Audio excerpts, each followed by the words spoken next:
ہمیں ایران کا ساتھ بالکل بھی نہیں دینا چاہیے کیونکہ وہ شیعہ ہیں اور ہم سنی ہیں۔ یہ ویڈیو بیان علامہ ثاقب رضا مصطفی صاحب کا بہت زیادہ وائرل ہے۔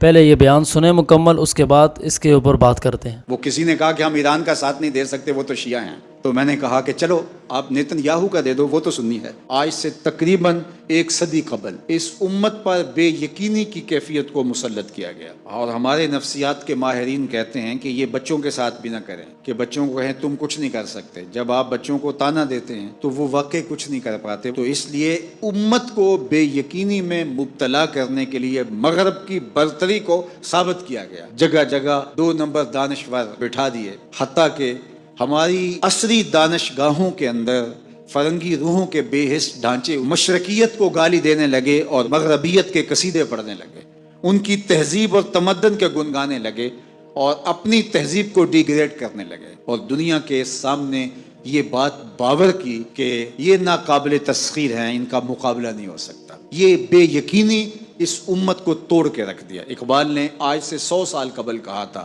سنے تہذیب حاضر کے گرفتار، غلامی سے بدتر ہے بے یقینی۔ اور اس امت کی نشأت کو، اس امت کی نہضت کو روکا گیا کہ نہیں تم مقابلہ نہیں کر پاؤ گے، اور یہ ماضی کے اندر بھی ہوتا رہا۔ قوم موسیٰ نے کہا تھا ہم تو مقابلہ کر نہیں سکتے، موت سے بدتر زندگی تھی، اور یہ بالکل ہتھیار پھینک چکے تھے۔ پھر حضرت موسیٰ آئے اور ان کو کھڑا کیا، ہمت دلائی، دریائے نیل کے کنارے آئے تو پھر اڑ کے کھڑے ہو گئے۔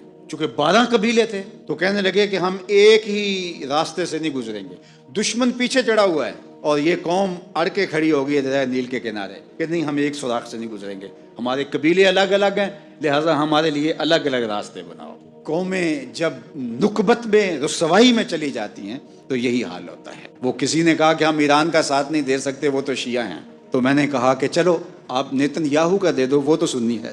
اس حالت کے اندر نیل کے کنارے کھڑے ہیں اور اب بھی کہہ رہے ہیں کہ نہیں ہم ایک گلی سے نہیں گزر سکتے۔ 12 رستے بن گئے، 12 رستوں سے 12 قبیلے گزرے، ادھر وہ بالکل دوسرے کنارے کے قریب پہنچ گئے، ادھر ان کا آخری آدمی دریا میں داخل ہو گیا۔ اب حکم ہوا دریا کو اب تو چلنا شروع ہو، اور یہ پھر پانی میں ڈوب رہے تھے اور یہ کنارے پہ دیکھ کے اپنے قاتل کو آنکھوں سے دیکھ رہے تھے۔ بڑا لطف آتا ہے جب قاتل کو مرتے ہوئے دیکھیں۔ آج کل بڑا مزہ آ رہا ہے، آج کل بہت خوشی ہو رہی ہے۔ یہ آج ہی مجھے کسی نے بھیجا کہ اسرائیل کے وزیر ثقافت نے ایک ہاسپٹل پہ کوئی میزائل لگا ہے اور اس کی کوئی دیوار گر گئی ہے، تو اس نے کہا کہ یہ انسانیت تو نہیں ہے۔ میں نے کہا جب تم نے بچوں کو بھی کھینچ کے نکالا تھا اور آکسیجن کی نالیاں بھی توڑی تھی اور بم برسائے تھے، ان کی رگوں کے اندر بھی سرخ خون دوڑتا تھا، وہ بھی انسان تھے، تم اتنی جلدی بھول گئے، تم نے 80,000 لوگوں کو پیس کے رکھ دیا اور آج تمہیں مزہ آیا۔ میاں ابتدائے عشق ہے، روتا ہے کیا، آگے آگے دیکھیے ہوتا ہے کیا، ابھی تو لطف آئے گا، ابھی تو تمہیں پتہ چلے گا کہ درد کیا ہوتا ہے۔ ابھی 1-2 ماہ قبل آئرن ڈوم کی کہانیاں یہ دانشور ہمیں سنا رہے تھے، وہ کہتے تھے وہاں چڑیا بھی اندر نہیں جا سکتی، لیکن پھر دنیا نے میزائل جاتے دیکھے، کیسا خوف زدہ کیا ہوا تھا۔ نہیں ناقابل تسخیر ہے، اس کا مقابلہ نہیں ہو سکتا۔ وہ آسمان سے اترے ہیں، کیوں ان کا مقابلہ نہیں ہو سکتا؟